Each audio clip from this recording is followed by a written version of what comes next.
महाभारत से जुड़े हर व्यक्ति को प्रश्नों का सामना करना ही पड़ा। भगवान श्री कृष्ण भी उससे अछूते नहीं थे। महाभारत को पढ़ते वक्त हम में से कईयों के मन में कुछ प्रश्न आते हैं।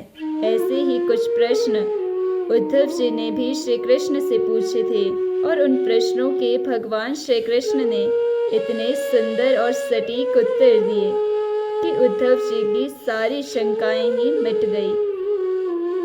उद्धव जी भगवान श्री कृष्ण के सारथी भी थे और सखा भी। एक दिन श्री कृष्ण ने उद्धव से कहा, हे उद्धव, तुमने आज तक मुझसे कुछ नहीं मांगा। आज तुम मांगो उद्धव, जो तुम चाहते हो वो मांगो। मुझे बहुत प्रसन्नता होगी, बहुत संतुष्टि मिलेगी। मुझे अपना ऋणी न बनाओ उद्धव, मांगो जो इच्छा हो। उद्धव ने उत्तर दिया, मुझे कुछ नहीं चाहिए माधव, मुझे केवल मेरे प्रश्नों के उत्तर चाहिए। मेरी शंकाओं का समाधान कर दो सखा। मैं आज तक आपकी लीलाओं को समझ नहीं पाया। आपके उपदेश कुछ और थे और व्यक्तिगत जीवन कुछ और था। हे लीलाधर, मेरे प्रश्नों का उत्तर देकर मुझे संतुष्ट करिए।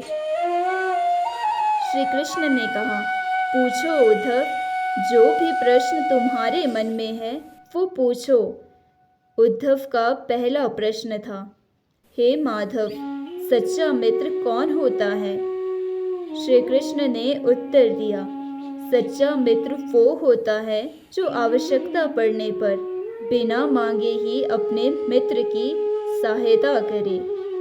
इस पर उद्धव ने कहा, हे माधव, आप तो पांडवों के आत्मीय और प्रिय मित्र थे, परंतु क्या आपको नहीं लगता कि आपने जो सच्चे मित्र की परिभाषा दी है, आपने उस परिभाषा के अनुसार कार्य नहीं किया? यदि किया होता तो उस दिन युधिष्ठिर को द्यूत क्रीड़ा से अवश्य रोका होता। यदि आपने उन्हें नहीं रोका तो आप उन्हें जिता तो सकते थे। आप भाग्य को पांडवों के पक्ष में अवश्य मोड़ सकते थे, उन्हें रोक सकते थे। जब वो एक के बाद एक अपना सब कुछ दांव पर लगा रहे थे, आप युधिष्ठिर को रोक सकते थे वासुदेव। जब उन्होंने अपने भाइयों को, यहाँ तक कि अपनी पत्नी को भी दांव पर लगाया, आपने ऐसा क्यों नहीं किया कान्हा? आपने तो तब हस्तक्षेप किया जब द्रौपदी लगभग अपना शील खो चुकी थी। तब आपने उसे वस्त्र देकर उसके शील को बचाने का दावा किया। आप ये दावा भी कैसे कर सकते थे? उसे एक पुरुष घसीटकर भरी सभा में लाता है और भरी सभा में निर्वस्त्र करने के लिए छोड़ देता है। आप ही बताइए कान्हा, क्या एक नारी का शील बचा? आपने क्या बचाया कान्हा?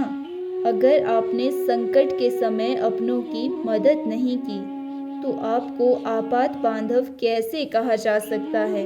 बताइए ना कान्हा, क्या यही धर्म है? प्रश्न पूछते पूछते उद्धव का गला रूंध गया और उसकी आंखों से आंसू बहने लगे। इस पर भगवान श्री कृष्ण ने मुस्कुराते हुए कहा, प्रिय उद्धव, यह सृष्टि का नियम है कि विवेकवान ही जीतता है। उस समय दुर्योधन के पास विवेक था, धर्मराज के पास नहीं। यही कारण है कि धर्मराज पराजित हुए। उद्धव उत्तर सुनकर अचंभित थे।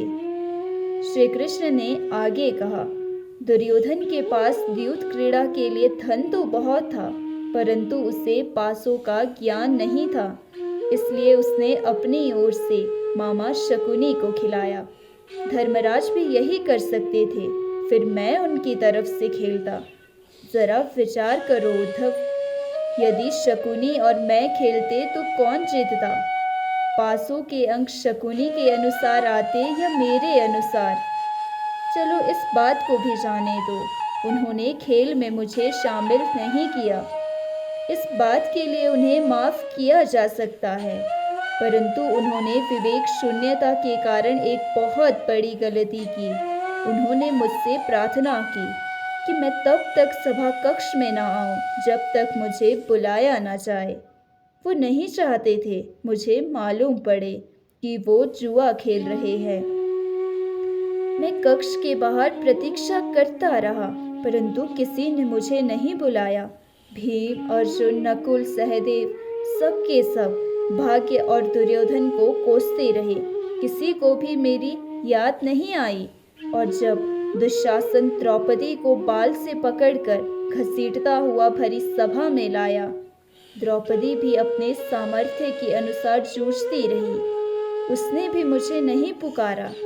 उसकी बुद्धि तो तब जागृत हुई जब दुशासन ने उसे निर्वस्त्र करना आरंभ कर दिया।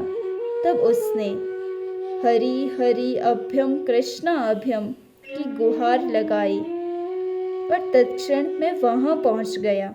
अब इस स्थिति में मेरी गलती बताओ उद्धव। इस पर उद्धव बोले, आपका स्पष्टीकरण प्रभावशाली अवश्य है, परंतु मुझे पूर्ण संतुष्टि नहीं हुई। इसका अर्थ तो यही हुआ, आप तभी जाएंगे जब आपको बुलाया जाएगा। क्या संकट में घिरे भक्त की रक्षा करने आप स्वतः नहीं जाएंगे? कृष्ण मुस्कुराए और बोले, उद्धव, इस सृष्टि में हर एक का जीवन उसके स्वयं के कर्मफल के आधार पर ही संचालित होता है। ना तो मैं इसे चलाता हूँ और ना ही इसमें कोई हस्तक्षेप करता हूँ। मैं केवल एक साक्षी हूँ। मैं सदैव तुम्हारे नज़दीक रहकर जो हो रहा है उसे देखता हूँ। यही ईश्वर का धर्म है। वाह कान्हा, बहुत अच्छा। इसका अर्थ तो ये हुआ कि आप हमारे नज़दीक खड़े रहकर हमारे सभी दुष्कर्मों का निरीक्षण करते रहेंगे।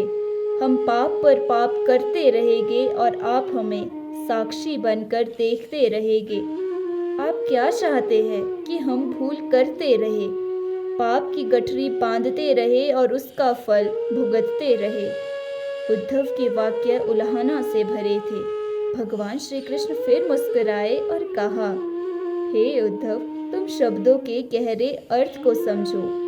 जब तुम समझकर ये अनुभव कर लोगे कि मैं तुम्हारे नज़दीक साक्षी के रूप में हर पल हूँ, तो क्या तुम गलत या बुरा काम कर पाओगे? तुम निश्चित रूप से कुछ भी बुरा नहीं करोगे।